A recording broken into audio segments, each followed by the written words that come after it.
지금부터 박진 외교부 장관님 초청 편집인협회 포럼을 시작하겠습니다. 오늘 사회는 이종락 서울신문 편집인께서 진행해 주시겠습니다. 그럼 지금부터 한국신문방송 편집인협회 주최하는 박진 외교부 장관 초청 편집인 포럼을 시작하겠습니다. 저는 사회를 맡은 이종락 한국신문방송 편집인협회 부회장입니다. 서울신문 편집인도 맡고 있습니다. 그럼 먼저 추승호 한국신문방송 편집인협회 회장의 인사 말씀이 있겠습니다. 신문방송 편집인협회장 추승호입니다. 연합뉴스 TV의 상무이사 겸 보도본부장을 맡고 있습니다. 오늘 편집인 포럼은 사실 저희 25대 편협 임원진이 지난 4월 26일 출범한 이래 처음으로 갖는 공식 행사라는 의미를 갖고 있습니다. 이 뜻깊은 자리에 박진 장관님께서 G7 히로시마 정상회의가 끝난 지 불과 이틀 만에 정신 없으실 텐데 참석을 해 주셔서 편협을 대표해서 정말 감사하다는 말씀을 드립니다.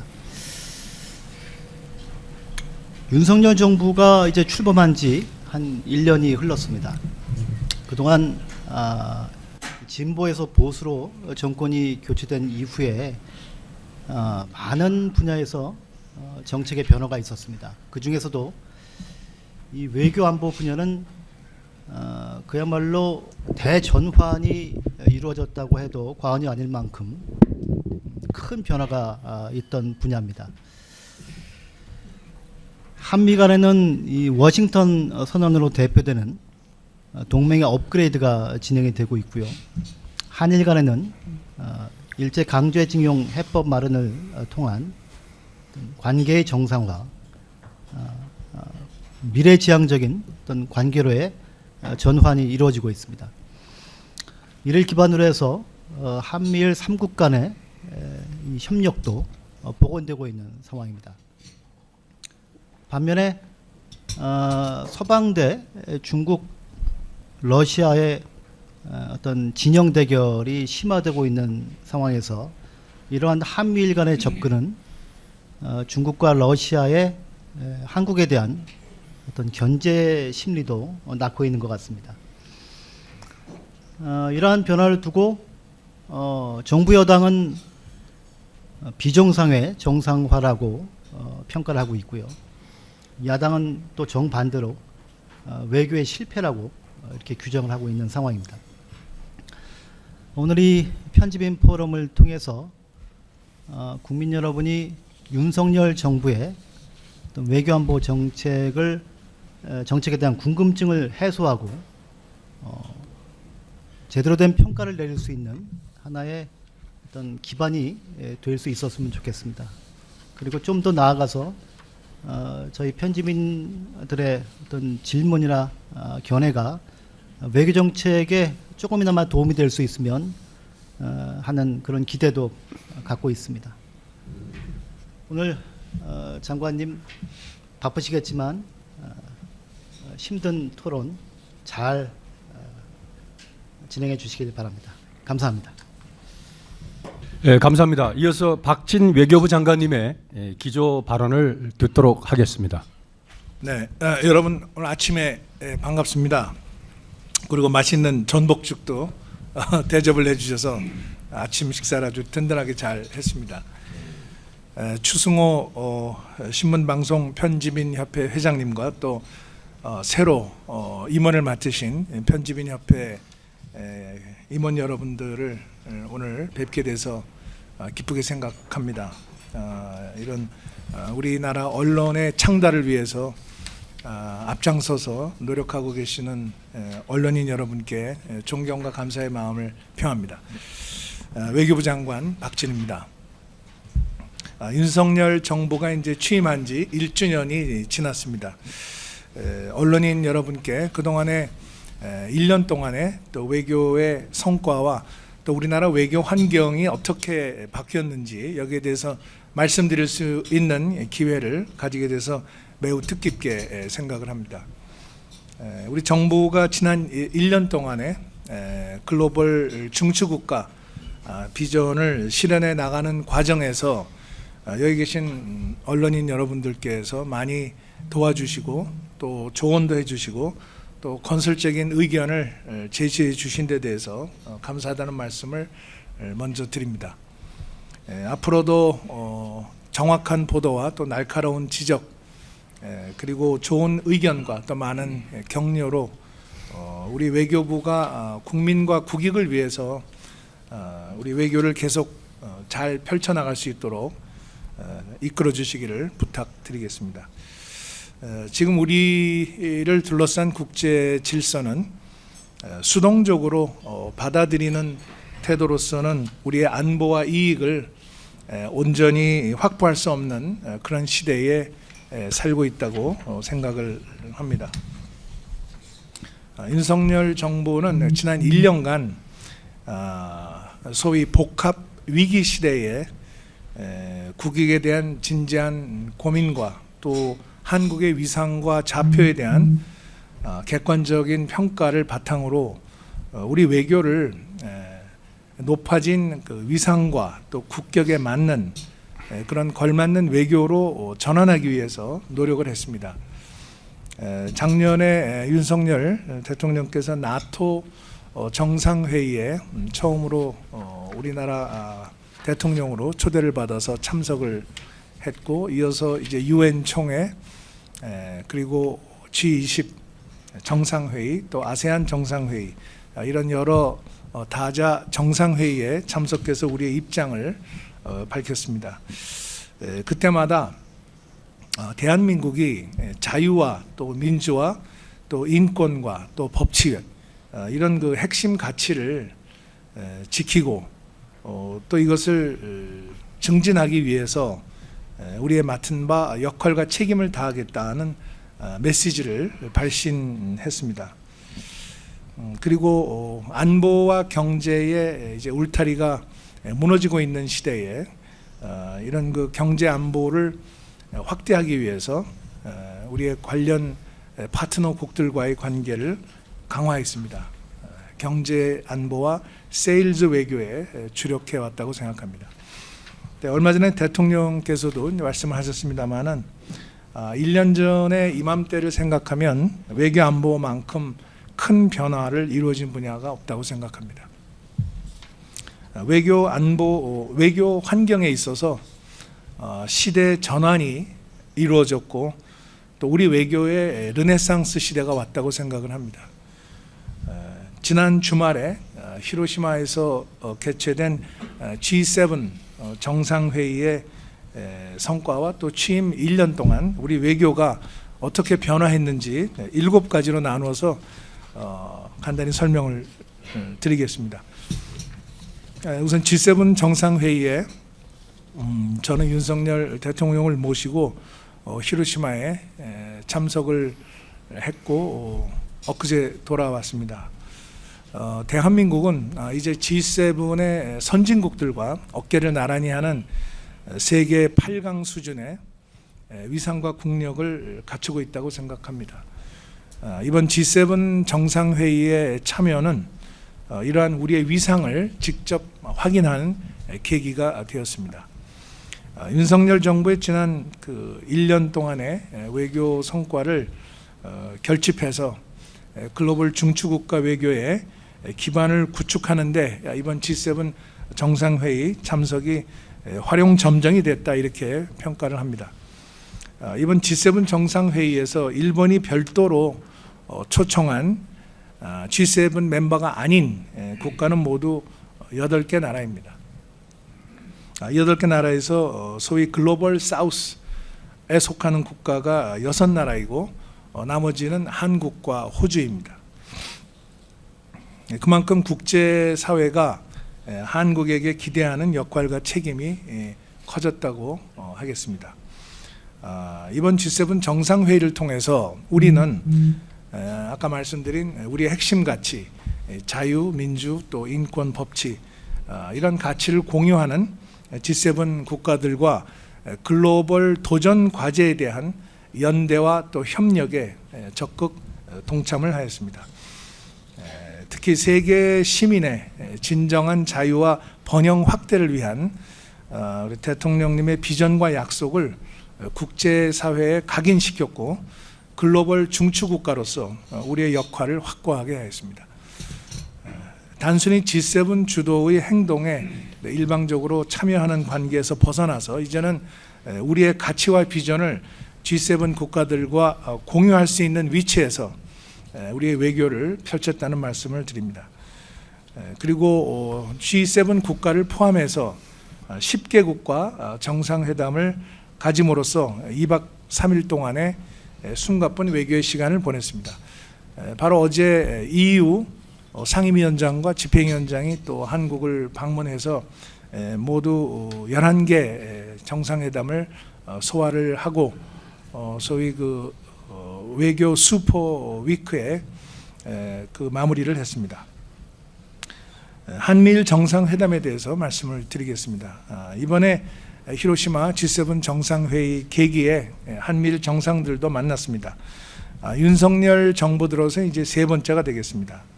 작년 6월에 스페인의 마드리드에서 나토 정상회의 계기에 세 분이 만나셨고, 그다음에 11월에 캄보디아 프놈펜에서 또 아세안 정상회의 계기에 한미일 정상회의가 있었습니다. 이번에 만남은 지난번 그 미국 국빈 방문에 따른 한미 동맹 강화, 그리고 한일 양국 정상의 셔틀 외교의 복원에 따른 한일 관계 정상화, 이것을 토대로 해서 한미일 협력을 더욱 심화하기 위한 새 정상의 강력한 의지가 반영된 것입니다. 이번 만남에서 새 정상은 한미일 협력을 새로운 수준으로 발전시켜 나가기로 했습니다. 안보 협력, 또 경제 안보, 그리고 인태 전략, 이런 분야에서 삼국 간의 협력을 더욱 구체화하기로 의견을 같이 했습니다. 그리고 금년 내에 미국에서 삼국 정상이 다시 모이기로 했습니다. 한미일은 아시다시피 핵심 가치를 공유하는 동맹이자 우방입니다. 정상 차원의 굳건한 의지를 토대로 이런 한반도와 또 영내 평화와 안정을 증진시키고 또 법치에 기반한 국제 질서를 유지하기 위해서 삼국 협력을 앞으로 더욱 확대해 나갈 예정입니다. 한미 관계에 대해서 말씀드리겠습니다. 한미 동맹 금년에 70주년을 맞았습니다. 지난 그 워싱턴 국빈 방미를 통해서 한미 동맹은 미래로 전진하는 행동하는 동맹으로 거듭났습니다. 윤석열 대통령은 바이든 대통령과의 회담을 통해서 핵심 가치를 수호하는 가치 동맹으로서 한미 동맹의 역할을 강화하기로 했습니다. 그리고 세계 평화와 번영을 위한 정의로운 동맹을 구현해 나간다는 비전을 수립했습니다. 이러한 비전 하에 두 정상은 안보, 산업, 또 과학기술, 문화, 그리고 정보 분야에서 동맹을 강화해 나가기로 했고, 이것을 위한 다각적인 협력 방안을 마련하였습니다. 우선 워싱턴 선언을 통해서 한국형 확장 억제를 구체화함으로써 확장 억제 실행력을 획기적으로 강화했습니다. 한미 상호 방위 조약을 핵 기반의 새로운 패러다임으로 업그레이드하였습니다. 그리고 한미 확장 억제 전략 협의체를 5년 만에 재가동하고 한미 연합 연습 및 훈련을 정상화함으로써 대북 억제 태세를 한층 제고하였습니다. 경제 안보와 첨단 기술 분야에서 전략적인 공조 체제를 구축하기 위해서 고위급 차세대 핵심 신흥기술 대화를 신설하였습니다. 이것을 통해서 전후방 연계 효과가 큰 반도체, 퀀텀, 또 우주, 사이버 분야에서 양국 간 협력을 앞으로 구체화해 나갈 것입니다. 또 한미 양국은 동맹의 협력 공간을 사이버와 우주 공간으로 확장해 나가기로 했습니다.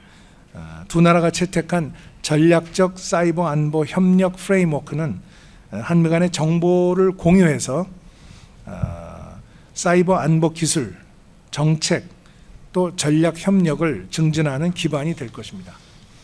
다음으로 한일 관계입니다. 얼마 전에 대통령께서 불과 얼마 전까지도 상상할 수 없었던 일들이 지금 한일 간에 이루어지고 있다, 이렇게 말씀을 하신 적이 있습니다. 실로 한일 관계는 큰 변화를 이루고 있습니다.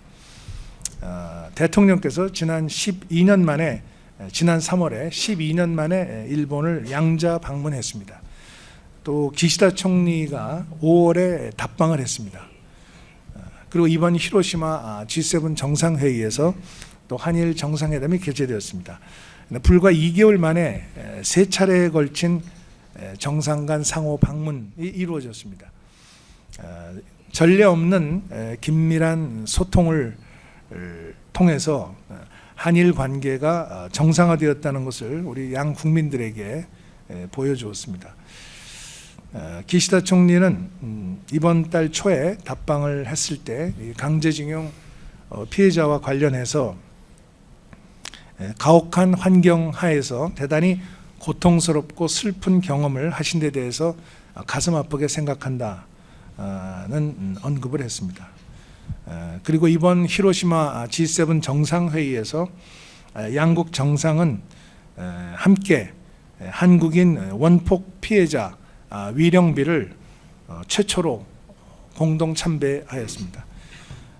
이것은 일본 측이 과거사 문제와 관련해서 단순한 메시지를 넘어서 진정성 있는 행동을 실천한 것이라고 평가를 합니다.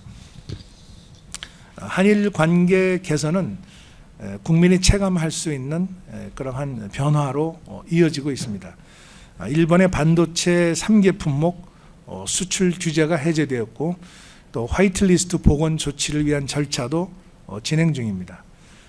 그리고 반도체 공급망 관련해서 양국 간 공조가 강화되고 있고, 소재, 부품, 또 장비 분야의 불확실성이 제거되고 있습니다.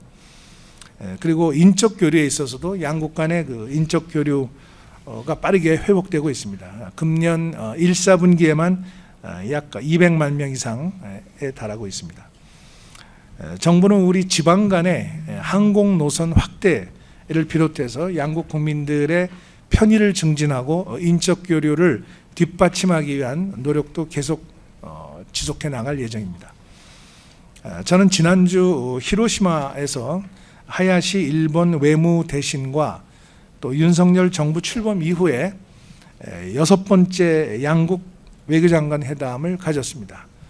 1년에 6번을 만났기 때문에 한 2개월에 한 번씩 한일 외무장관 회담을 한 셈입니다.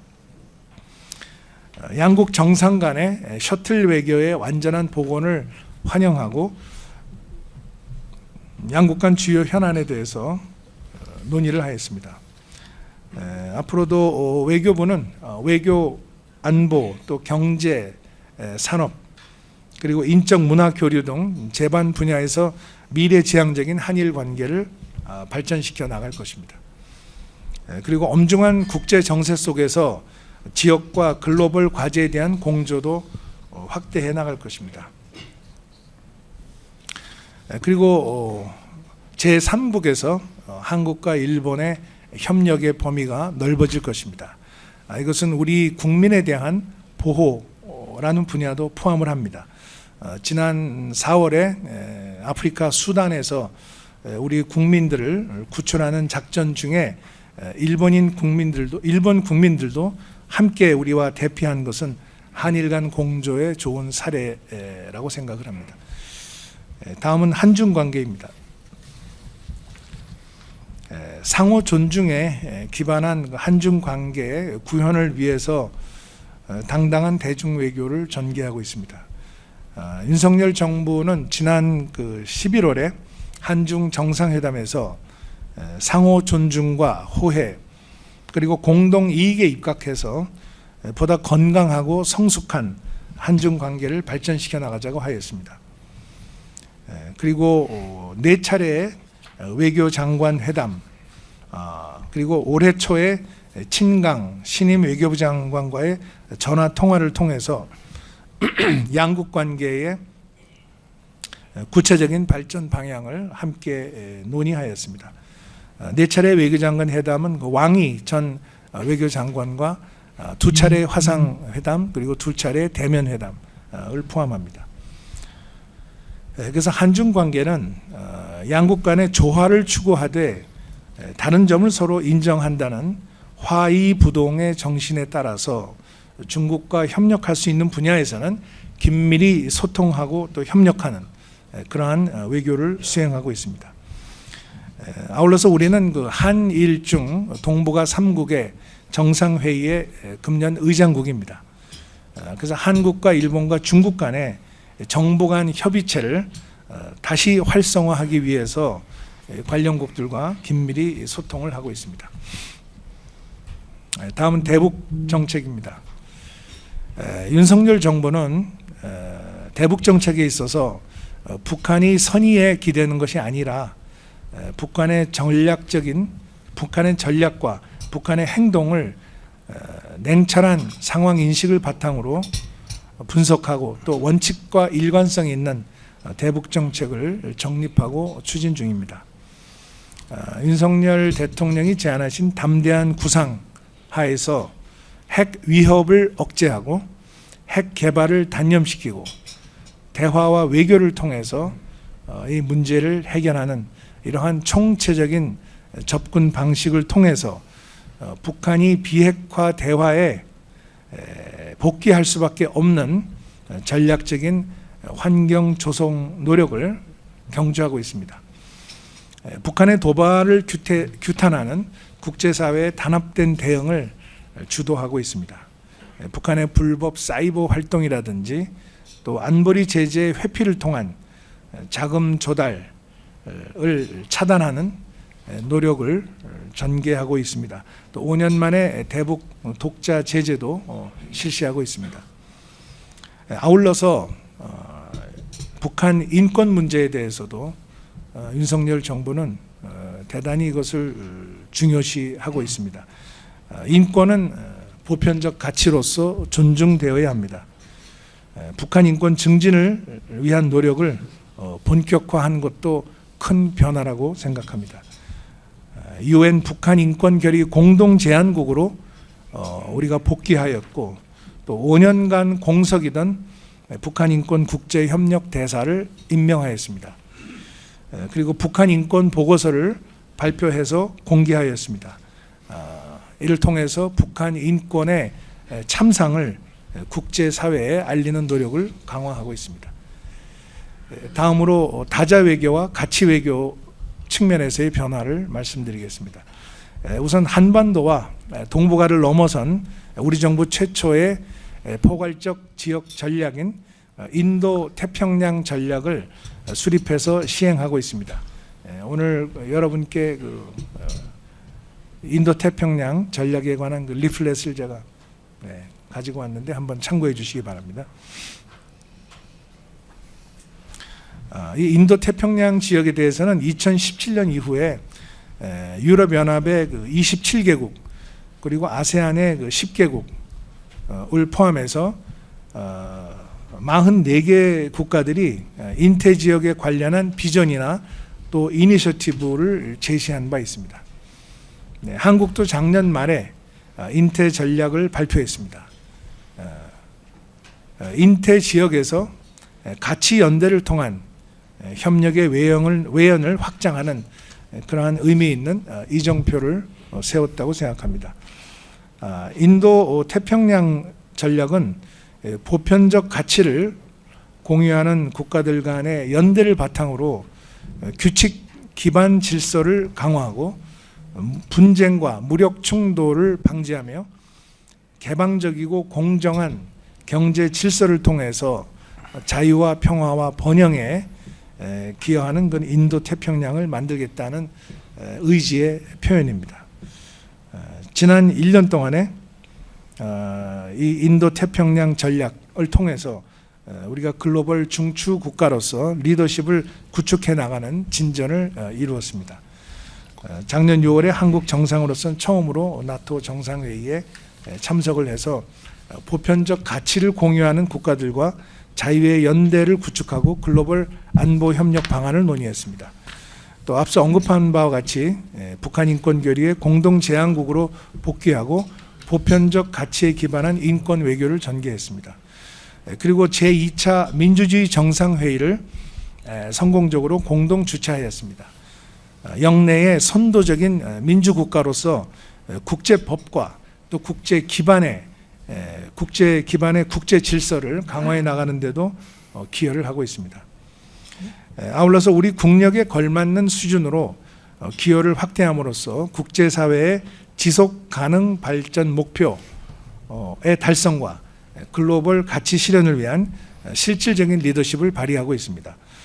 금년에 ODA 규모를 전년 대비 21.3%로 대폭 확대하였습니다. 우리의 경제 규모와 위상에 걸맞도록 대통령 임기 중에 세계 10대 ODA 공여국이 되기 위해서 노력을 할 것입니다. 그리고 러시아의 무력 침공으로 위기에 빠져 있는 우크라이나의 전쟁 종식과 또 평화 회복을 위해서 인도적 지원 등 가능한 지원을 제공할 것입니다. 그리고 튀르키예 지진에 해외 긴급 구호대를 우리 대한민국이 신속히 파견하여 인명을 구출하고 난민들을 구호하였습니다. 이와 같은 해외 재난에도 적극적으로 앞장서서 기여해 나갈 것입니다. 그리고 기후 클럽에 가입을 하고 그린 ODA를 확대해서 국제사회의 기후변화 대응 노력에 적극 동참해 나갈 것입니다. 그리고 경제 안보 세일즈 외교, 과학기술 외교를 추진하겠습니다. 정부는 모든 외교 활동의 중심에 경제를 놓고 있습니다. 능동적인 경제 안보 외교와 또 세일즈 외교를 적극 펼치면서 국익 실현에 앞장서겠습니다. 미중 간의 전략 경쟁, 또 우크라이나 전쟁, 또 기후 변화, 그리고 디지털 전환과 같은 여러 글로벌 과제들이 공존하는 복합 위기 상황에 효과적으로 대응하기 위해서 주요국들과의 소통과 연대를 강화하겠습니다. 미국, 일본, 캐나다와 다양한 형태의 경제 안보 대화를 출범하고 공급망 또 첨단 산업, 핵심 신흥 기술 분야에서 협력 강화 방안을 논의하고 있습니다. 반도체 공급망 회복력 작업반 FEP4입니다. 그리고 핵심 광물 안보 파트너십 MSP입니다. 또 인도 태평양 경제 프레임워크 IPEF 등 소다자 그리고 다자 협의체에도 적극 참여하고 있습니다. 공급망 다변화와 새로운 글로벌 경제 질서 형성을 주도해 나가기 위한 것입니다.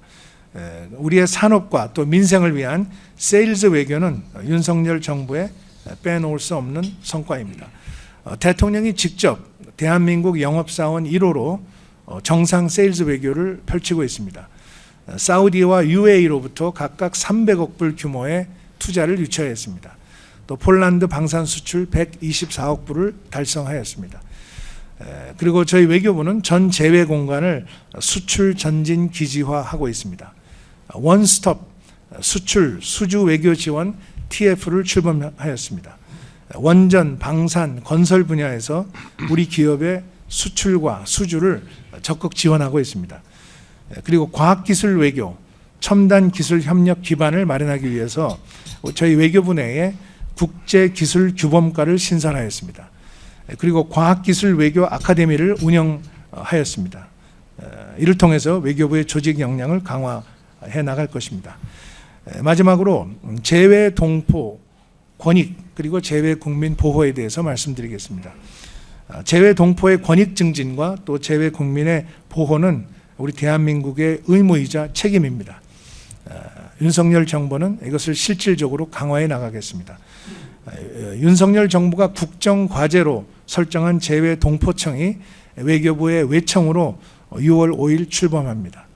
750만 재외 동포의 권익 증진과 보호를 전담하는 기구를 신설하는 것입니다.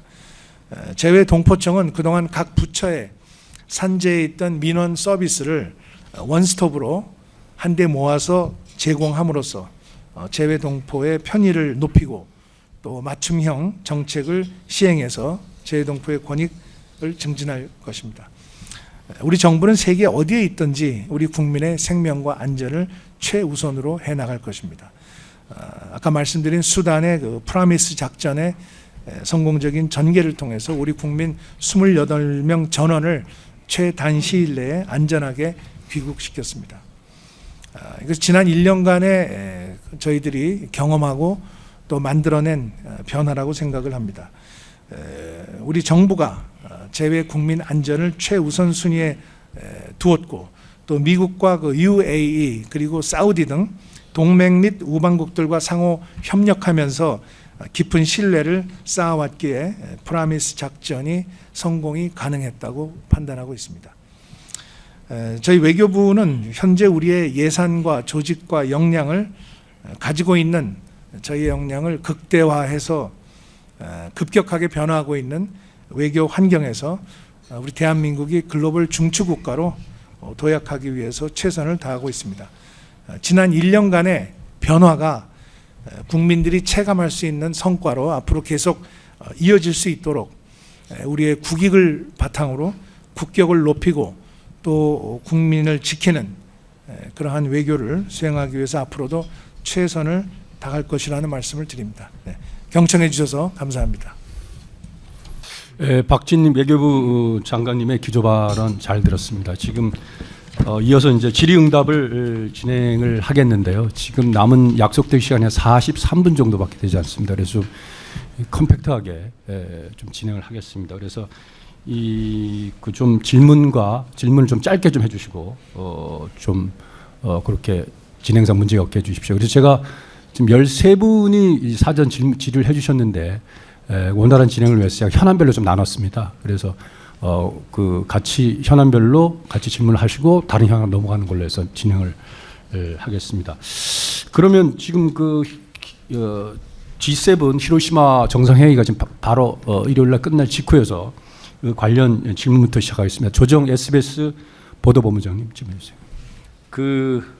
상세하게 성과도 설명을 해주셨기 때문에 짧게 질문을 드리면 이번 순방에서도 이제 짧은 2분에서 10분 정도 사이로 한미일 정상이 마주섰다 이런 보도가 있었고 실제로 그런 만남이 있었는데요. 정상 간의 만남은 그 자체가 메시지입니다만은 너무 좀 계속 알맹이가 없는 그런 만남이 이어지는 게 아니냐 이런 얘기도 있습니다. 그런 가운데 바이든 대통령이 미국으로 초청을 했고요. 이르면 7월 이렇게 해서 다시 3국 정상이 모이는 걸로 되어 있습니다. 군사 문제를 포함해서 한미일 간의 협의체도 만들어질 것이다라는 전망도 나오고 있는데 외교부 장관으로서 이번 4차가 되겠죠. 4차 한미일 정상회담에서 무엇을 중점적으로 추진하고 어떤 합의를 이끌어내기 위해서 노력하실 것인지 목표가 뭔지 궁금하고요. 두 번째는 국민 입장입니다. 국민들 입장에서 봤을 때 이런 이벤트가 이어질 때 항상 불안한 마음이 한구석에 드는 이유는 중국입니다. 중국이 경제 문제 이런 것들을 꺼내 들고 불이익을 주겠다 이런 이야기들을 펼치면서 가끔 협박 내지는 충돌 이런 모습을 보이기도 하고 우리한테는 이렇게 한쪽으로 기우는 외교가 옳은 것이냐 이런 부분에 대한 우려도 있는 게 사실입니다. 그래서 지금 한미, 한일, 한미일 이런 외교의 반대축에서 중국과 소통을 하고 계신지 그리고 앞으로 대중 외교 정책은 어떻게 펴나갈 것인지 간략하게 설명을 부탁드리겠습니다. 네, 조정 본부장님 좋은 질문 감사합니다. 바이든 대통령하고는 이번에 저희 윤석열 대통령께서 히로시마 G7 정상회의 계기에 여러 차례 만났습니다. 한미일 3국 정상이 만난 것은 물론이고 만찬에서 친교 만찬에서 약 2시간 동안 두 분이 바로 옆자리에 앉아서 여러 가지 깊숙한 대화를 많이 나누었습니다. 특히 지난 국빈 방미에 따른 그러한 소감을 서로 말씀을 하셨고 또 한미 간에 이렇게 격상된 동맹에 행동하는 동맹, 미래를 위한 동맹 이것을 위해서 앞으로 어떤 공동의 노력을 해나갈 것인지에 대해서 많은 대화를 나눠주셨습니다. 그리고 또 회의장에서 그리고 또 복도에서 또 대화를 할 기회들이 많았습니다. 북한이 이렇게 그 핵과 미사일의 위협을 고조하고 있는 상황에서 한국과 미국이 그리고 한국과 미국과 일본이 어떠한 공동 대응을 해야 될 것인지에 대한 대화도 있었습니다. 그리고 그 회의 그 마지막 날 이제 그 확대 세션 이번 이제 확대 세션이 3번 있었습니다. G7 정상 회의에 회원국이 아닌 국가들과 함께 하는 그런 세션에 또 젤렌스키 우크라이나 대통령이 참석을 해서 그 젤렌스키 우크라이나 대통령과 함께 여러 정상들이 앉아서 그런 우크라이나의 평화 회복, 전쟁 종식을 위한 대화를 또 나누었습니다. 그래서 여러 차례 그 바이든 대통령과의 만남이 있었고 또 깊숙한 대화가 있었다는 말씀을 드립니다. 그리고 마지막 날 그 한미일 정상이 모인 자리에서 또 바이든 대통령께서 미국의 그 두 분을 초청을 해서 또 한미일 정상 회의를 갖자 이렇게 제의를 하셨고 한국과 일본의 정상들이 흔쾌히 수락을 했습니다. 구체적인 날짜는 저희들이 협의하고 있습니다만은 이번에 이제 4번째로 만나게 되시면 공통의 그 과제에 대해서 한미일이 구체적인 행동으로 어떻게 이것을 추진할지에 대해서 구체적인 그러한 내용들이 나올 것입니다.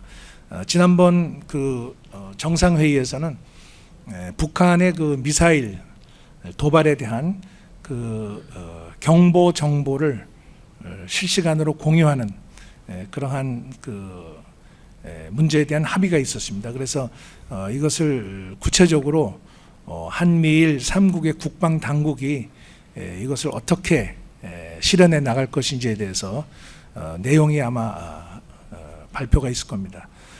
그리고 경제 안보 시대에 한미일 3국이 이런 각국의 국익을 증진하고 또 평화 번영을 위해서 공동의 행동을 옮겨나갈 수 있는 내용에 대한 토의도 있을 것으로 생각을 합니다. 그리고 아까 중국에 대한 질문에 대한 답변으로서 그 중국을 앞으로 어떻게 상대해 나갈 것인지 여기에 대해서도 대화가 있을 것으로 예상을 합니다. 아까 말씀드린 대로 중국과는 성숙하고 건강한 관계를 유지하고자 하는 것이 우리 윤석열 정부의 대중 정책입니다.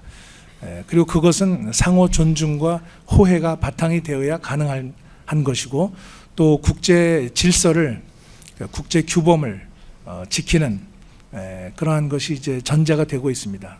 그래서 중국이 그런 그 인도 태평양 지역은 물론이고 국제사회에서 와 같은 책임 있는 행동을 할 수 있도록 우리들이 또 대중 정책을 통해서 중국과 또 전략적인 소통을 하고 또 각급에서 대화를 가짐으로써 중국과의 관계를 원만하게 잘 우리가 끌고 나가야 되겠다 이런 생각을 하고 있습니다. 저 자신이 그 중국 외교 부장들과 5번의 소통을 했습니다. 지난 1년 동안에 왕이 전 외교부장과 2차례 만남을 가졌고 또 2차례 화상회의를 통해서 한국과 중국 간에 현안 문제들이 있지만 이것을 잘 해결해 나가기 위해서는 역시 소통이 중요하고 또 우리가 조화를 추구하지만 입장이 다를 경우에는 상대방의 입장을 존중해 나간다고 하는 화이부동의 정신을 확인을 했습니다. 또 이번에 새로 취임한 그 친강 외교부 장관과는 아직 직접 대면 회담은 못했습니다만은 취임하고 나서 바로 전화 통화를 통해서 한중 양국 간에 같이 풀어나가야 할 현안들과 또 거기에 대한 입장을 그 의견을 교환한 적이 있습니다. 그래서 앞으로 중국의 친강 외교부장과도 만남을 기대하고 있고 또 어제 한중 간의 국장 회담이 있었습니다. 한 4시간 이상에 걸쳐서 한국과 중국 간의 여러 가지 그 관계를 위해서 소통하는 좋은 기회가 되었고 솔직하고 생산적인 대화가 있었다는 말씀을 드립니다. 일본 관련 질문해 주신 박미연 강원도민일보 노조실장께서 이어서 관련 질문해 주세요. 오염수와 관련된 내용인데요. 이거 일본 자국의 영토 안에다가 폐기해야 할 수 있는데도 불구하고 가장 효율적인 방법에 의해서 지금 방류를 결정하고 있는데 이게 우리로서는 굉장히 잠재적인 위험성을 가하는 행위입니다. 나중에 손해배상이라든가 이걸 용인했던 나중에 책임 부분도 나올 수가 있는데 이에 대해서 계획이 수립돼 있거나 국내에서 나중에 이런 문제가 제기됐을 때 책임 소재를 가린다면 어디에 있다고 보시는지, 그리고 익명 시찰단에 대한 명단을 공개할 의사가 있는지 여쭤보고 싶습니다. 네, 그 후쿠시마 오염수에 대해서는 우리 윤석열 정부의 입장은 뭐 확고합니다. 이것이 그 객관적이고 또 과학적인 기준에 따라서 또 국제 기준에 부합하도록 투명하게 처리가 돼야 한다는 그런 입장을 가지고 있습니다. 이것을 일본 측에도 우리의 입장을 분명하게 전달을 했습니다. 우리 국민들의 또 불안과 우려가 있기 때문에 이런 그 오염수 처리에 있어서는 그 안정성과 그리고 객관성 그리고 투명성 이런 것들이 보장이 되어야 한다. 지금 아시다시피 그 국제 원자력 기구 IAEA에서 검증을 지금 진행을 하고 있습니다. 그 IAEA 검증 모니터링 팀에는 우리 한국 전문가도 같이 참여를 하고 있습니다. 또 이와 아울러서 우리의 그 한국의 전문가들로 구성된 현장 시찰단이 지금 일본에 가 있고 또 오늘 내일 그 이틀 동안에 그러한 그 확인과 점검을 위한 활동을 일본 내에서 수행을 할 것입니다. 이번 전문가의 구성은 원자력안전위원회 그리고 해양과학기술위원회의 전문가들을 중심으로 해서 21명으로 구성을 했고 이분들이 그 꼼꼼하게 체크리스트를 전부 만들어서 현장에서 시설을 점검을 하고 또 일본 그 관련자들과의 회의를 통해서 우리가 가지고 있는 의문인 사항이나 또는 확인해야 될 사항들은 하나도 빠짐없이 꼼꼼하게 체크할 것입니다. 그 전반적인 그 정화와 방류와 관련된 시설들을 전체적으로 전부 현장에서 점검을 하고 또 그런 그 우리 국민들이 가지고 있는 불안이나 우려와 관련된 그러한 항목들을 전부 정리를 해서 출발을 한 것으로 이렇게 알고 있습니다. 그래서 뭐 일본 측으로서도 이러한 우리 그 한국 전문가 시찰단이 와서 활동을 하는 것을 그 원활하게 활동이 진행될 수 있도록 그런 지원 관심과 지원을 보내달라는 그런 입장도 일본 측에 전달을 했습니다. 그래서 오늘 내일 그 이틀 사이에 우리 그 시찰단들이 소기의 목적을 달성을 하고 전체적인 그 종합 판단을 위해서 자료나 또 필요한 자료들이나 또 우리가 그 확인한 내용들 이것을 잘 정리해서 또 국민들에게도 보고할 수 있는 기회가 있을 것입니다. 시찰단의 구성은 그 저희가 일일이 공개를 하지는 않고 있습니다. 그 이유는 그 시찰단의 개개인이 나름대로 전부 전문가의 입장에서 이번 활동에 참여를 했고 또 그러한 그 객관적인 활동이 수월하게 원만하게 이루어질 수 있도록 이분 등의 그 활동의 자유를 위해서 저희들이 아직 공개를 하지 않고 있다는 말씀을 드립니다. 이분들은 전부 자격을 갖춘 그러한 전문가들로서 원자력안전위원회와 해양과학기술위원회 소속으로 활동하고 있는 분들입니다. 일본 관련은 요 정도 질문하고 나중에 또 추가 질문이 있으면 또 해주시면 되겠습니다. 그래서 제가 이제 사전 질문을 해주신 걸 받아봤는데 제일 많은 질문이 역시 대중 관계입니다. 그래서 한미일 협력 관계가 공고해지고 그런 부분에 대해서는 고무적이지만 결과적으로 그 중국과의 관계를 굉장히 대부분의 편집인들이 그렇게 우려하신 거로 나타났습니다. 그래서 지금 장관님께서 잠깐 모두 발언에서 이미 좀 답변을 하셨지만 좀 구체적으로 질문을 들어가겠습니다. 권태호 한겨레 논조실장께서 질문을 많이 해주시면 중국만 해서 좀 해주시기 바랍니다. 질문해 주시기 바랍니다. 윤석열 대통령의 중국 방문은 언제쯤 가능하게 될는지요? 그리고 시진핑 주석의 한국 방문과 윤 대통령의 중국 방문 중 어느 쪽이 먼저가 될는지요? 같은 질문입니다만 윤 대통령 취임 직후에 시진핑 주석이 윤 대통령의 중국 방문을 요청한 바 있습니다. 중국은 지금도 윤 대통령의 방중을 요청하고 있는지요? 윤석열 대통령의 중국 방문은 뭐 날짜가 아직 잡힌 것은 없습니다. 지난번에 그 한중 그 정상회담에서 시진핑 주석도 윤석열 대통령이 중국을 한번 오시면 좋겠다 이렇게 말씀을 하셨고, 또 우리 대통령도 중국의 시진핑 주석께서 한국을 꼭 방문하셨으면 좋겠다 이런 말씀을 하셨습니다. 그동안에 그 우리 대통령들이 중국을 여러 번 방문을 했기 때문에 이번에는 그 시진핑 주석께서 한국을 방문하시는 것이 우리 국민들이 환영을 하고 또 한중 관계에 크게 도움이 될 것이다 이런 뜻을 저희들이 표현을 했습니다. 그래서 저희들이 기대로서는 시진핑 주석이 먼저 오시는 것이 우리 한중 관계에 또 발전을 위해서 큰 도움이 되지 않을까 이렇게 생각을 하고 있습니다. 이 문제는 이제 앞으로 한중 간에도 계속 협의를 통해서 저희들이 날짜를 결정을 하도록 그렇게 할 생각입니다. 또 기회가 되면 윤석열 대통령께서도 당연히 중국을 또 방문하실 기회가 있을 것입니다. 네. 중국의 정치적인 문제고 경제적인 문제도 우려하는 뭐 반도체라든가 뭐 그 걱정하는 그런 질문이 많은데, 김명수 매일경제 논설위원장께서 경제 부문 질문해 주시기 바랍니다. 엊그제도 그 중국이 그 마이크론 제재를 발표를 했는데요. 그게 이제 어찌 보면은 그 한국한테 기회가 될 수도 있을 것 같은데, 뒤집어 보면은 한국에 대한 또 그런 식으로 견제를 할 수 있는 시그널이 될 수도 있다고 생각됩니다. 그래서 혹시 그거에 대한 전망 어떻게 하시고, 또 한국에 미칠 영향, 그리고 우리 대응 방안은 뭐가 있으신지요?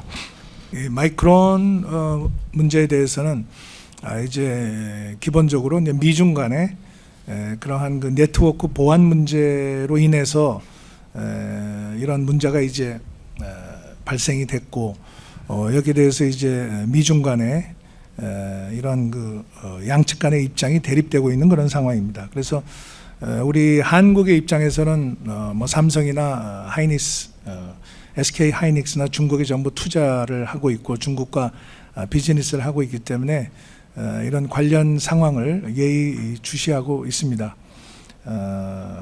그런 그 규범에 기반한 그런 자유무역을 중시한다는 것이 이제 우리 정부의 그 입장입니다.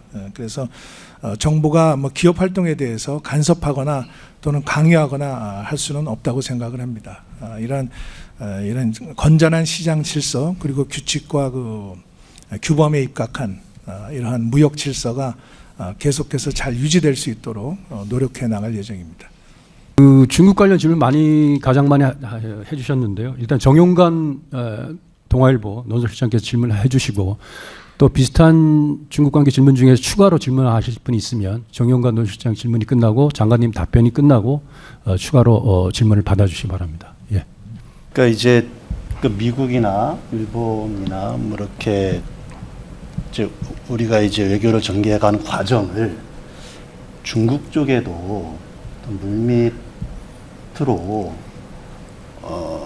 이러저러하다라는 상황을 좀 전달을 하는 그런 과정들이 있었는지, 그리고 앞으로 이제 아까 뭐 저 시진핑 방한 뭐 이런 얘기도 있었지만, 막 그게 없다면 앞으로 뭐 우리가 무슨 특사라든지 뭐 이런 걸 파견을 해서 지금 이런 한미일 공조 체제의 의미가 뭐다, 우리 정부의 입장이 뭐다라는 거를 전달할 생각은 있는지, 그런 게 좀 궁금합니다. 한중 간의 그 전략적 소통 중요하다고 생각합니다. 아까도 말씀을 드렸고, 지난번 한중 정상회담에서도 앞으로 한중 간의 긴밀한 소통을 통해서 양국 간의 현안 문제를 우리가 잘 다뤄 나가고 성숙하고 건강한 한중 관계를 만들어가자, 이러한 그 대화가 있었습니다. 미국과 일본과 우리가 외교 관계를 강화하고 협력을 강화하는 것은 중국을 배제하거나 소외시키기 위한 것은 아닙니다. 아까 말씀드린 대로 우리 대한민국은 기본 가치를 존중하는 그런 입장에서 국제 규범과 질서를 지켜나가는 것이 중요하고 또 자유민주 법치 인권이라고 하는 핵심 가치를 지켜나가는 것이 중요하기 때문에 그러한 우리의 기본 가치에 입각한 국제 질서가 유지될 수 있도록 중국과도 소통해 나가는 것이 필요하다고 생각을 하고 있습니다. 그래서 저는 대통령께서는 이제 시진핑 주석을 만나서 이러한 소통을 하고 계시고 저는 중국의 그 외교 부장들과 아까 말씀드린 대로 5차례에 걸쳐서 소통을 진행을 했고 또 우리 중국에 있는 우리 대사관 중국 대사도 중국 정부와 만나서 소통을 하고 있고 또 이곳에 있는 또 주한 중국 대사 또 우리 외교부와 뭐 자주 만나고 있습니다. 그래서 여러 채널을 통해서 중국에 대해서는 중국에 그 오해하지 않도록 그리고 또 중국의 의문사항이나 또 알고 싶은 내용이 있으면 언제든지 즉각적으로 저희들이 설명을 하기 위해서 노력을 하고 있습니다. 특사 파견은 아직 뭐 고려하고 있지는 않습니다. 그러나 국가 간의 외교 관계에서 필요하면은 뭐 특사는 언제든지 고려해 볼 수 있는 상황이다 이렇게 생각을 하고 있습니다. 아까 말씀드렸습니다는 새로 취임한 친강 외교장관과는 기회가 있는 대로 빠른 시일 내에 꼭 만나서 이야기를 나눌 생각으로 있습니다. 또 추가로 지금 강혜영 본부장께서 해주시겠습니다. 중국과 관련해서 그 두 분이 질문을 해주셨고요. 저도 뭐 같은 질문을 드리려고 했었는데 그 바이든 대통령이 그 G7 직후에 아주 조만간 해빙되는 걸 볼 수 있을 거다. 그 미중 관계가 이렇게 발언을 했습니다. 그렇다고 하면 저희는 그 한미일 쪽에 이제 이렇게 너무 가깝게 돼 있다가 갑자기 미국이 그런 발언을 하는 바람에 약간 좀 어색한 위치가 되지 않았나. 그래서 그러니까 바이든이 이렇게 얘기한 어떤 구체적인 배경이 뭐라고 보시는지, 어떤 물밑 작업들이 진행되고 있고 뭐를 통해서 이런 해빙 관계가 형성될 걸로 보시는지, 그럼 거기에 대한 우리의 그 추상적으로 뭐 상호 소통, 뭐 구동존의, 화의부동 다 좋지만 구체적으로 우리가 액션을 취할 어떤 그러한 플랜들이 있는지 말씀을 좀 해주십시오. 얼마 전에 그 제이크 설리반 그 미국 국가안보 보좌관이 이제 브루킹스 연구소에서 스피치를 했는데 이제 그 내용을 제가 관심 있게 이렇게 쭉 봤습니다. 그 안에 보면 미중 관계를 어떻게 끌고 나갈 것인가에 대해서 그 생각이 담겨 있는데 그 내용 중에 이제 핵심은 미국은 중국과 어떤 대립이나 갈등을 원하는 것이 아니고 경쟁을 하면서 협력의 그 가능성을 모색할 것이다 이렇게 이야기를 하고 있습니다. 어떤 컨프런테이션이나 컨플릭트가 아니고 컴피티션과 코어퍼레이션을 하겠다 이런 이제 내용이죠. 그래서 뭐 미중 간에 여러 가지 그 이해가 또 맞지 않는 부분도 뭐 있을 수 있고 또 그렇기 때문에 이런 전략 경쟁을 통해서 그러한 입장이 부각이 되고 있는데 그럼에도 불구하고 앞으로 중국과의 관계는 안정적으로 관리해 나가겠다고 하는 메시지가 들어있다고 생각을 합니다. 또 최근에 유럽도 어제 그 유럽의 상임위원장 또 집행위원장 이렇게 지도부가 한국에 방문을 했습니다마는 그분들의 말씀도 중국을 디커플링 하자는 것이 아니고 중국과의 관계에서 리스크를 줄여나가겠다. 디리스킹을 이야기하고 있습니다. 중국의 과도한 의존을 줄이고 다양화하고 또 어떠한 그 강압적인 행동이 있을 경우에는 이것을 받아들이지 않고 공급망의 회복력을 증진시키는 그러한 방향으로 대응하는 것이 바람직하다 이러한 생각입니다. 그래서 지금 아까 말씀드린 그 미국의 생각이나 미국 지금 현재 민주당 정부의 생각이나 또 유럽의 그런 나라들의 생각도 거의 맥을 같이 하는 것이 아닌가 이렇게 생각을 합니다. 그래서 우리가 지금 생각하는 그 화의부동 중국과의 조화를 추구하면서 서로 다른 점을 인정해 나간다 하는 것이 전부 같은 그런 시각에서 중국을 앞으로 어떻게 상대해 나갈 것인가 하는 고민 끝에 나온 것이다, 이렇게 저는 보고 있습니다. 저희가 미국이나 유럽의 이런 국가들과 아주 긴밀하게 지금 협의를 하고 있고, 또 일본과도 이번에 히로시마 G7을 통해서 또 한일 정상회담을 통해서 이러한 문제를 논의를 하고 있습니다. 우리 대통령께서는 기시다 총리와 벌써 여러 번 만나셨고, 저도 하야시 일본 대신과 1년 동안에 6번을 만났습니다. 그 6번의 만남 중에 계속 한 번도 빠짐없이 중국에 대한 이야기들을 나눴습니다. 그렇기 때문에 이러한 그 새롭게 변화되고 있는 국제 환경 속에서, 그리고 복합 위기 상황 속에서 중국과의 관계에서 오는 리스크를 최소화하고, 또 중국과 불필요한 마찰을 피하면서 우리의 국익을 증대시킬 수 있는, 그리고 우리의 그 핵심 가치를 지켜나갈 수 있는 그런 현명한 외교를 앞으로 펼쳐나가겠다는 말씀을 드립니다. 윤광옥 편집. 예. 이 중국 정부는 대한민국이 더 이상 해지 외교를 포기하고 굳건한 한미일 삼각 동맹을 기조로 한 외교 전략과 경제 전술을 구사하려고 하구나라고 읽고 있는 게 한중 관계를 풀어가는 데 있어서 장관님께서 우리 외교부에서 가장 어려운 부분 아니냐라고 보는 시각이 있습니다. 실제로 지금 현재 우리 외교 전략의 기본 부분을 보면 김태호 국가안보실 1차장이 그런 입장들을 꾸준히 견지해 오신 것 같고요. 더 이상 뭔가 다자 외교랄지 해지 외교라는 것은 실효성도 없고 또 실현 가능성도 낮다 때문에 대한민국은 굳건한 한미일 동맹을 축으로 해서 가야 된다라는 건데, 어찌 보면 맞는 얘기이기도 합니다만 현실 속에서는 이미 이제 중국에 대한 수출 규모도 계속 축소가 되고 있고요. 그것 때문에 어제 국회 기재위에서도 한바탕 논란이 있었던 것으로 알고 있습니다만, 이런 부분에서 외교부에서 굉장히 좀 어려우리라고 생각이 듭니다. 제가 보기에는 이미 이제 중국은 우리나라가 해지 외교는 포기하고 한미일 중심으로 가겠다라는 기본이 있기 때문에 깊이 있는 대화를 나누기 어렵다라고 여기지 않을까요? 그런 우려에 대해서는 장관으로서 어떻게 구상하고 계신지 궁금합니다.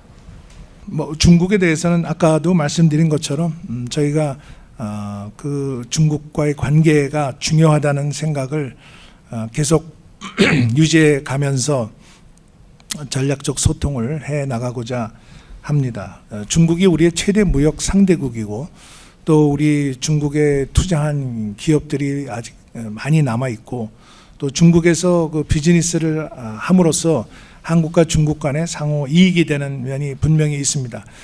반도체 문제만 하더라도 저희들이 IPEF나 또는 FEP에 가입을 해서 이러한 공급망 문제를 논의하고 있지만, 중국과의 관계에 있어서도 공급망을 안정적으로 유지할 필요가 있기 때문에 그러한 대화가 필요하다고 생각을 합니다. 그리고 북한의 핵 문제를 푸는 데 있어서 중국이 또 가지고 있는 또 영향력이 있다고 봅니다.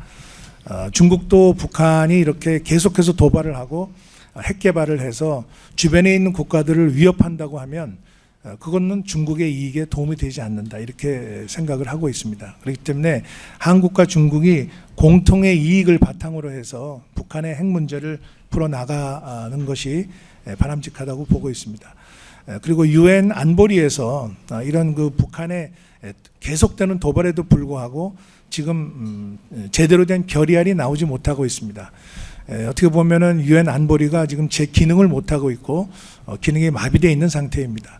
근데 거기에 이제 상임이사국으로 있는 중국의 역할이 중요하다고 생각을 합니다.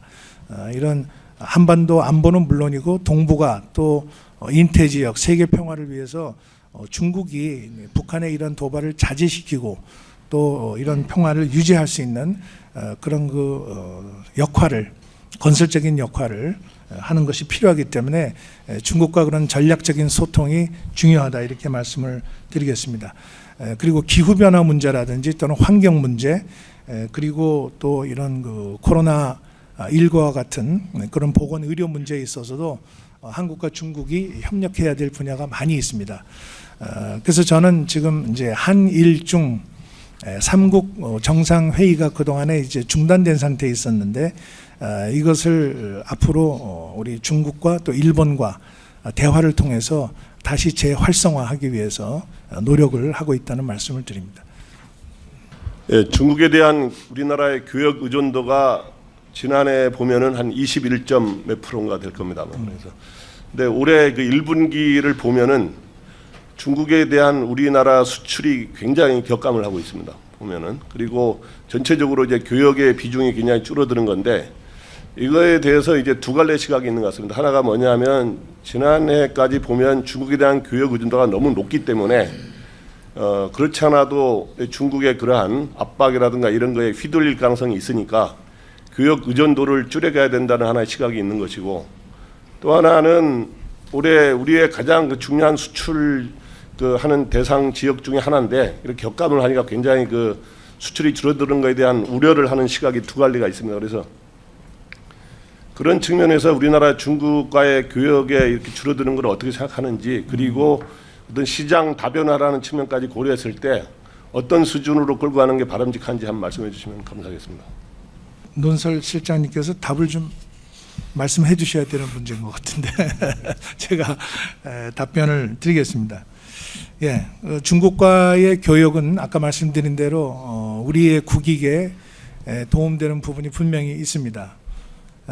그 중국이 우리의 최대 무역 상대국이고 또 비교 우회 원칙에 따라서 무역이 이루어지고 있는 것이기 때문에 중국과의 무역은 우리가 잘 앞으로도 계속해 나가야 되는 부분입니다. 다만 이제 최근 들어서 이런 공급망의 변화와 또 여러 가지 그 요건으로 인해서 우리 중국에 대한 의존도가 한 수출 의존도가 한 25% 이상에서 21%로 지금 줄고 있습니다. 저는 뭐 이런 그 요소수라든지 또는 어떤 그 핵심 품목에 대해서 어느 특정 국가에 과도하게 의존하는 것은 우리가 피해야 된다고 생각을 합니다.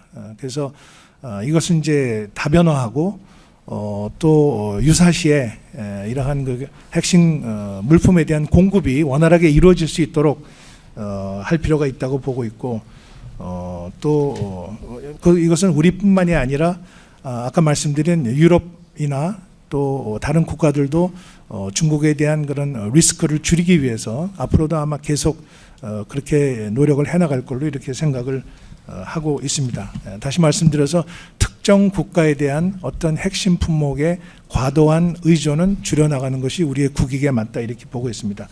그렇다고 해서 중국과의 모든 또 수출이나 무역 관계를 인위적으로 또 이것을 과도하게 줄이는 것은 당장은 그렇게 우리한테는 필요하지 않다 생각합니다. 전반적으로 우리가 중국과의 수출을 통해서 수입을 통해서 우리 국익에 도움이 되는 부분이 있으면 그거대로 계속 유지를 해나갈 필요가 있다고 생각합니다. 그래서 과도한 의존을 줄이고 시장 다변화하는 것이 우리의 가장 바람직한 정책이다. 또 한국과 중국 간에 이러한 어떤 그 기술 격차 이런 것을 우리가 유지해 가면서 우리가 그 중국 시장의 고부가가치 제품들을 앞으로 많이 수출할 수 있는 그런 산업적인 경쟁력을 함께 같이 키워나갈 필요가 있다 이렇게 생각을 합니다. 추가로 질문 우리 황정민 북한이 이제 좀 협상에 나올 수밖에 없는 환경을 만드는 게 이제 지금 윤석열 정부의 이제 외교 정책인 것 같은데 지금 현재 북한의 태도로 보면은 당장 협상에 나올 것 같지는 않습니다. 당장 뭐 풍계리 갱도 공사 얘기도 나오고 있어서 뭐 전술 핵 실험이 먼저 이루어지지 않겠느냐라는 좀 전망이 되는데 그 북한의 전술핵 실험 가능성에 대해서는 좀 어떻게 보시는지 그리고 말씀하신 대로 지금 현재 지금 전술핵 실험까지 가지 않는 상황이 어떤 중국의 좀 영향력 이런 부분들도 좀 가동이 되고 있는 건지 그런 게 좀 궁금하고요. 그리고 만약에 이번에 그 핵실험이 이루어졌을 경우에 그 파키스탄의 사례처럼 뭐 단발적인 하루가 아니라 뭐 한 1, 2틀 사이에 여러 번 할 가능성까지도 좀 보고 계시는 건지 좀 궁금합니다. 네, 북한이 그동안에 그 핵과 미사일 개발 그리고 또 도발 이런 걸 통해서 계속 지금 한반도 위협을 고조시키고 있습니다. 북한이 나름대로 계획하고 있는 여러 가지 무기들의 개발의 스케줄이 있다고 생각을 합니다. 그러나 가장 중요한 것은 북한이 이러한 불법적인 유엔 안보리 결의를 위반을 해서 언제까지나 이렇게 도발을 계속할 수는 없다.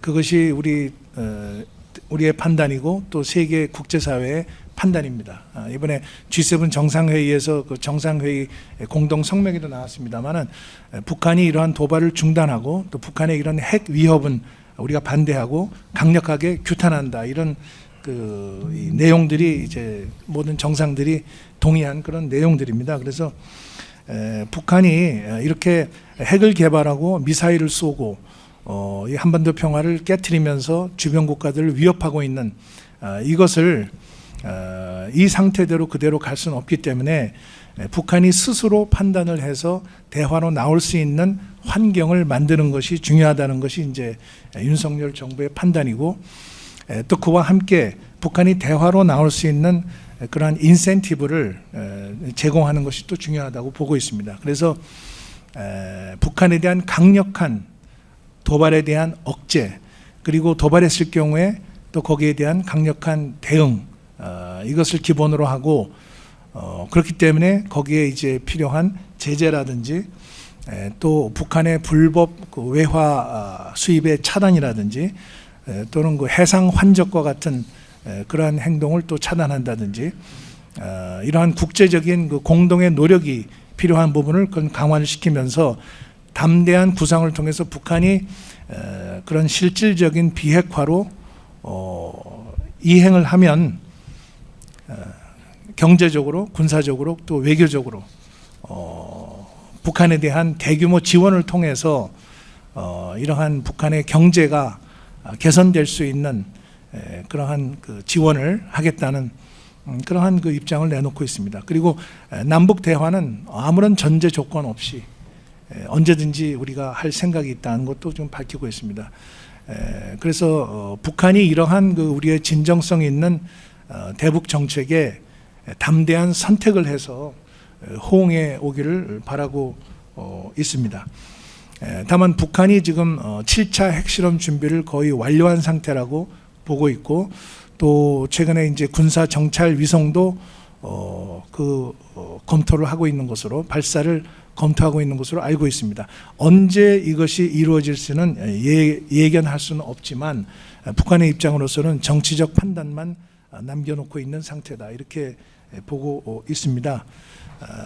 북한의 입장에서는 가장 효과를 극대화할 수 있는 시점을 보고 있을 것으로 생각이 됩니다만은, 그것보다 더 중요한 것은 국제사회가 그러한 북한의 무모한 도발을 용납하지 않고 있기 때문에 북한이 계속 이렇게 도발을 했을 경우 더 외교적으로 고립되고 경제적으로 더 어려워지고, 그리고 오히려 북한 스스로의 안보를 저해하는 그러한 결과가 된다는 것을 북한이 스스로 인식할 수 있도록 국제적인 공조를 통해서 그러한 메시지를 보내는 것이 중요하다, 이렇게 생각을 하고, 특히 안보리의 상임이사국인 중국과 러시아가 이런 북한 문제에 대해서 심각성을 인식을 하고 여기에 대해서 국제사회와 같이 공조하는 것이 필요하다.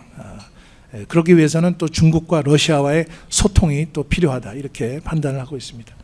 한미 정상 워싱턴 회담으로 미국의 핵 우산 신뢰는 높여졌지만 우리의 핵 잠재력 확보 포기를 해서는 안 된다는 시각이 있는데 어떻게 생각을 하시는지 말씀해 주시고요. 또 하나는 지금 윤석열 정부의 외교 정책은 전면 전환 국면이라고 생각을 합니다. 그런데 문제는 국정 운영의 한 축인 국회를 반대당이 장악하고 있는 이상 외교 정책 전환의 어떤 배경과 내용을 야당과 어떻게 설득해 나갈 것인지 여기에 대해 밝혀주시면 고맙겠습니다. 이번에 워싱턴 선언을 통해서 이제 53년에 체결한 한미 상호 방위 조약의 그런 핵 억제 강화라고 하는 부분이 추가가 돼서 한미 상호 방위 조약이 이제 업그레이드 됐습니다. 뭐 이것을 제2의 한미 상호 방위 조약이다 이렇게 평가하는 분들도 계십니다. 전 대단히 중요한 것이라고 생각합니다. 한반도 유사시에 북한이 핵 위협을 노골적으로 하고 있는 상황에서 한반도 유사시에 미국의 핵 우산이 언제 어떤 상황에서 어떻게 작동할 것인가 하는 것을 미리 사전에 협의하고 또 정보를 공유하고 또 공동으로 기획을 하고 또 실행할 수 있는 그러한 메커니즘을 새롭게 만든 것입니다. 미국이 그동안에 그 핵 우산을 제공하는 것을 통해서 동맹국들에 대한 안보를 지원하고 있는 그러한 그 사례들이 있었습니다마는 특정 국가와 이런 개별 문서를 통해서 핵 사용에 관한 그러한 방침 그리고 이런 협의 메커니즘을 규정한 것은 한국이 처음 있는 일이라고 생각을 합니다. 그렇기 때문에 워싱턴 선언이 가지고 있는 이러한 그 의미는 대단히 큰 의미를 가지고 있다 이렇게 보고 있습니다. 이러한 워싱턴 선언이 말로만 그치는 것이 아니라 우리가 그 뉴클리어 컨설터티브 그룹 핵 협의 그룹이라고 하는 NCG라고 하는 그 메커니즘을 이제 앞으로 잘 만들어가고 또 이것을 그 수행하는 과정에서 한국과 미국 간의 핵 억제에 관한 메커니즘이 잘 작동할 수 있도록 사전에 우리가 그러한 미국의 그 확장 억제 실행력을 강화한다는 의미가 있겠습니다. 국회에서는 이러한 그 한미 동맹 70주년을 맞아서 이러한 그 한미 동맹이 그 강화되고 있는 것에 대해서 많은 분들이 또 지지와 찬성의 의사를 보내고 있습니다. 물론 여기에 대해서 또 다른 의견을 가진 분들도 있습니다. 또 야당에서도 이러한 그 한미 동맹 강화에 대해서 또 여러 가지 의견들이 나오고 있습니다. 그러나 저는 외교와 안보는 초당적인 국익이다 이렇게 생각을 합니다. 우리가 국내에서 야당과 이야기 못할 내용이 없습니다. 모든 이런 그 정부의 외교 안보 이슈에 대해서 국회에서 진지하게 토의하고 또 거기에 대한 그 우리 국민들의 의사를 잘 녹여서 여야 간에 그러한 그 초당적인 입장을 만들어내는 것은 중요한 과정이라고 생각합니다. 저 자신이 사선 국회의원으로서 국회 외교 통일위원장을 지내면서 이러한 그 한미 FTA라든지 또 남북 관계라든지 또는 한미 동맹이라든지 이런 문제에 대해서 많은 여야 간의 토론을 직접 제가 주재를 했고 경험을 했기 때문에 앞으로도 그럴 것입니다. 외교 안보 문제만큼에 있어서만은 초당적으로 임해야 되고 그래야만 국민들의 의사가 반영될 수 있다. 그래서 이번에 그 G7 그 외교의 성과라든지 또 한미 이번에 그 워싱턴 선언이라든지 이런 문제에 대해서는 저는 국회에서 얼마든지 논의를 해야 된다고 생각을 하고 또 이번 주에도 국회에 또 일정이 예정되어 있습니다. 그래서 오늘 이렇게 드린 말씀을 국회에서도 여야 의원들께서 그 같이 머리를 맞대고 토론하실 수 있도록 보고를 드릴 예정입니다. 네. 남북한 문제 그리고 그 미중일 문제를 얘기했는데요.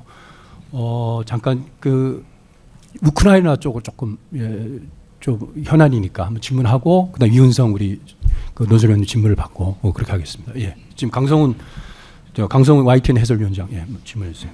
젤렌스키 대통령이 윤석열 대통령을 만나서 비살상용 무기를 요청했고 일부 목록을 받았다 이렇게 공개가 돼 있습니다. 근데 그 장비로는 지뢰 제거 장비 같은 거, 그 다음에 긴급 후송 차량 이런 건데 비살상 무기인 것 같지만 또 기존의 지원 물품보다는 업그레이드된 장비라고 생각합니다. 그래서 이것이 비살상 무기니까 이렇게 우리나라 입장이 비살상 무기 지원에 그치는 것으로 입장이 정해진 건지, 혹은 전에 로이터 통신회견에서 윤 대통령이 언급한 인도적 지원에 머물 수는 없다, 어떠한 조건에서는, 그렇게 말한 것의 연장선상으로 이게 살상무기 지원으로 가는 어떤 하나의 단계인가, 이런 생각이 두 개가 동시에 듭니다. 현 정부 현 시점에서 우리 정부의 우크라이나에 대한 살상 무기 지원의 입장이 무엇인지 그것이 좀 궁금하고요. 러시아는 이에 대해서 뭐 여러 가지 경로로 우리나라에 대해서 어떻게 보면 위협 같은 발언을 하고 있는데 어제 김태호 차장 말씀은 우리나라가 현재 러시아와 어떤 교섭을 하고 있다, 대화를 하고 있다 이런 말을 했는데 누구하고 어떤 대화를 하는지 그게 궁금합니다. 우크라이나에 관한 질문 주셨습니다. 이번에 그 젤렌스키 대통령이 이제 히로시마 G7 정상회의에 참석을 해서 이제 확대 세션에서 우크라이나의 그 현재 전쟁 상황 그리고 우크라이나 정부가 생각하고 있는 입장들을 이제 설명을 했고 또 윤석열 대통령과 만나서 이제 양자 정상회담을 가졌습니다. 그 양자 정상회담에서 젤렌스키 대통령이 한국이 그 우크라이나를 지원해주고 있는 데 대해서 대단히 감사의 말씀을 드린다. 그리고 얼마 전에 그 영부인 젤렌스카 여사가 또 서울을 방문해서 대통령을 만나고 또 저희 외교부에도 와서 저하고도 만났습니다. 그래서 우크라이나의 평화 회복과 전쟁 종식을 위해서 한국의 그 지원을 바라고 있고 또 이제까지 도와주신 것에 대해서 대단히 감사한다는 이야기를 했습니다. 그 젤렌스키 대통령은 우리 윤석열 대통령에게 비살상 품목들을 포함한 리스트를 전달했습니다. 지금 말씀하신 대로 디마이닝 그 지뢰 제거 장비, 그 다음에 그 운송 장비, 긴급 후송 차량, 또 의료품과 관련된 내용들입니다. 이미 우리가 우크라이나에는 인도적인 지원을 하고 있고 발전기라든지 의료품이라든지 또는 그 교육용 컴퓨터라든지 이런 걸 많이 지원하고 있습니다. 작년에는 1억 불에 해당하는 지원을 했고 금년에는 그걸 다시 늘려서 1억 3천만 불 해당하는 그러한 지원을 지금 하고 있습니다. 그래서 이런 그 우크라이나의 이런 평화가 조속히 회복되기 위해서 한국이 할 수 있는 가능한 방안들을 검토를 해서 우크라이나를 지원할 계획입니다. 그리고 우리 정부에서 그동안의 그 인도적 지원을 통해서 우크라이나에 지원을 하는 동시에 또 우크라이나의 그 복구와 재건에 관한 활동도 저희들이 적극적으로 추진할 생각으로 있습니다. 저희 외교부에서도 그동안에 그 스위스와 또 독일과 또 폴란드에서 열린 그런 재건 복구에 관한 회의에 계속 참여를 하고 있고 또 우크라이나의 그 파괴된 전력시설, 전력망, 도로, 철도, 항만, 보건, IT 분야, 통신 이런 분야에서 또 우리 그 한국 기업들이 이 참여해서 우크라이나의 경제를 다시 또 복구시킬 수 있는 그러한 부분이 많이 있다고 생각을 합니다. 그래서 이것은 우리 국제사회와 협의를 통해서 한국이 그 우크라이나를 지원할 수 있는 그러한 그 분야에서 열심히 적극적인 참여를 할 방침이라는 말씀을 드립니다. 그 저기 이훈성 한국일보 논설위원께서 짧게 좀 질문해 주시고 그리고 오늘 질문 못하신 분이 4분이 됩니다. 이분들은 지금 시간상 다음번에 맨 처음에 질문하시는 걸로 회장님이 이렇게 좀 배려를 해주시면 오늘 질문 못하신 분은 서면 질문 받겠습니다. 서면으로 답변하겠습니다. 그렇게 해서 좀 저 원활하게 진행하겠습니다. 예, 예. 이훈성 위원님. 네. 그 오늘 그 동아일보 저기 그 필립 골드버그 주한 미국 대사 인터뷰가 실렸는데요. 거기 내용 보면은 이제 한미일 정상들께서 이제 7월쯤에 이제 워싱턴에서 이제 회담을 가지시면서 그 한미일 확장 억제 협의체 관련된 논의를 하실 텐데 여기에 이제 일본이 이제 합류하는 문제가 논의될 거다. 이제 한미 NCG에 일본이 들어오거나 아니면 뭐 새로운 협의체를 만드는 뭐 둘 다 어느 쪽이든 뭐 논의될 수 있다. 이제 뭐 이런 말씀을 이런 저기 발언을 하셨는데 혹시 장관께서 파악하고 있는 부분과 저기 같은지 아니면 뭐 좀 더 설명해 주실 부분이 있는지 좀 여쭙고 싶고요. 아까 말씀해 주셨듯이 이제 그 워싱턴 이제 4차 이제 한미일 정상회담에서 이제 미사일 경보 정보 공유 문제와 관련해서 이제 좀 어느 정도 진전된 내용을 발표하실 거라고 했는데, 이게 좀 이제 한미일 간에 이제 레이더 정보가 이제 공유되다 보니까 이게 혹시 좀 미사일 방어 체제 미국 MD 체제로 좀 우리가 좀 편입되는 수순 아니냐, 이런 조금 지적이 있는 부분에 대해서 좀 어떻게 생각하시는지와, 이게 미사일 확정 억제와 이제 미사일 정보 공유 문제가 좀 같이 논의되다 보니까 이게 좀 약간 서로 연계돼서 좀 통합 억제라고 불리는 좀 그런 논의로 좀 진전, 이렇게 그런 차원에서 논의되고 있는 건가, 좀 이런 좀 질문 의문도 있는데 좀 설명 부탁드리겠습니다. 네, 저도 아침에 골드버그 대사 그 기사를 봤습니다만은 지난번에 합의된 것은 한국과 미국이 양자 차원에서 이런 그 기존의 한미 상호 방위 조약의 핵 억제라고 하는 부분을 거기에 포함시켜서 이제 강화를 해 나가자 하는 것입니다. 유사시에 한국과 미국이 미국의 해구산 사용을 위한 사전 협의 기획 실행을 위한 메커니즘을 만드는 것입니다. 따라서 양자 간의 이 NCG를 우선 출범을 해서 저희들이 그 내용을 충실하게 이행할 수 있는 체제를 갖추는 것이 우선이다, 이렇게 생각을 합니다. 일본도 역시 미국과 동맹을 맺고 있고 북한의 핵과 미사일에 대해서 안보적인 불안을 느끼고 있기 때문에 또 일본과도 협의해 볼 수 있는 문제라고 생각을 합니다. 다만 우선적으로 한국과 미국 간의 이러한 그 핵 협의 그룹을 충실하게 구축을 하고 그것을 운영해 나가는 것이 가장 중요한 현재로서는 우선순위다, 이렇게 말씀을 드리겠습니다. 그리고 이제 워싱턴에서 이제 4차 한미일 정상회담이 열리면 아까 말씀드린 대로 북한의 미사일에 대한 경보 정보를 공유하는 그러한 문제에 대해서 이제 구체적인 그런 그 실행 방안들이 나올 텐데, 정보 공유하는 것은 뭐 당연한 것입니다. 북한이 미사일을 쏘면 그것이 어떤 그 궤도를 그리면서 어디에 떨어질 것이며 그 미사일의 재원은 어떻고 또 기존에 발사한 미사일들과 어떤 면에서 차이가 있는 것인지, 이것이 액체 연료인지 고체 연료인지, 또 각도, 발사 각도가 어떻게 되는 것인지, 또 속도는 어떻게 되는 것인지, 이런 여러 가지를 전부 그 한미일이 분석을 하고 있습니다.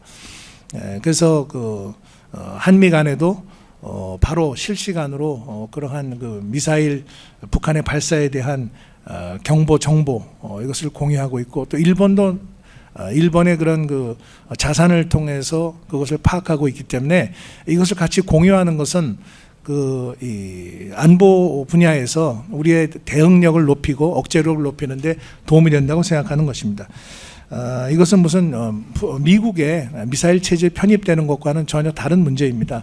한국은 아시다시피 KAMD, 우리 한국형 미사일 방어 체제를 갖추고 있고, 우리가 그 한미 연합 차원에서 이러한 정보를 공유하고 있고, 또 일본이 가지고 있는 정보를 우리가 같이 공유하고, 또 우리가 가지고 있는 정보를 일본과 같이 공유하고, 이것은 뭐 당연한 일이라고 저는 한미일의 안보 협력을 위해서는 당연히 해야 될 일이다, 이렇게 생각을 하고 있습니다. 이번에 한일 간의 관계 개선으로 지소미아가 정상화되고, 또 한미 간의 이러한 그 억제력을 위한 협력이 강화된 것은 대단히 바람직한 일이라고 보고 있습니다.